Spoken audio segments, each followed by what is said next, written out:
अक्षरे. मी इयत्ता दुसरीमध्ये शिकत आहे.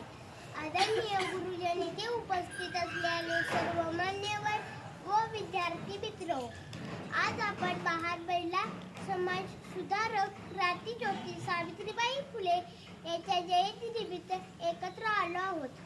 मित्र, क्रांतीज्योती सावित्रीबाई फुले यांचा जन्म 30 जानेवारी 1831 रोजी नायगाव येथे सातारा जिल्ह्यात झाला.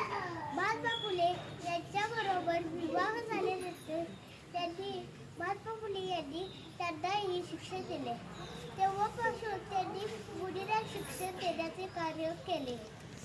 इसवी सन 1848 मध्ये त्यांनी पुण्यात भारतातील पहिली मुलींची शाळा सुरू केली. त्या काळी मुलींना शिक्षण घेणे ही धर्माच्या विरोध मानले जाईल, त्यामुळे त्यांना मोठा विरोध सहन करावा लागला. शाळेत जाताना त्याच्यावर दगड शेण मारले जात होते, पण सावित्रीबाई घाबरल्या नाही. त्यांनी मुलींना शिक्षण देणे हे सुरू ठेवले.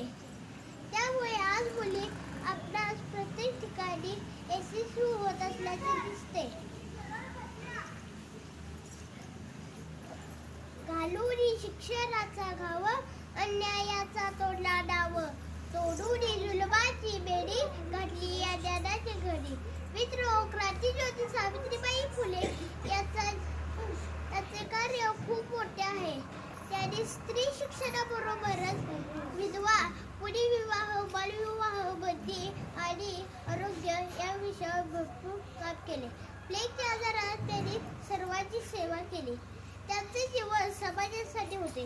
मित्र, म्हणून त्यांच्या जयंतीविषयी त्याचे अभिवादन करताना म्हणावेसे वाटते. मानवतेचा सूर्यास्तास जाताना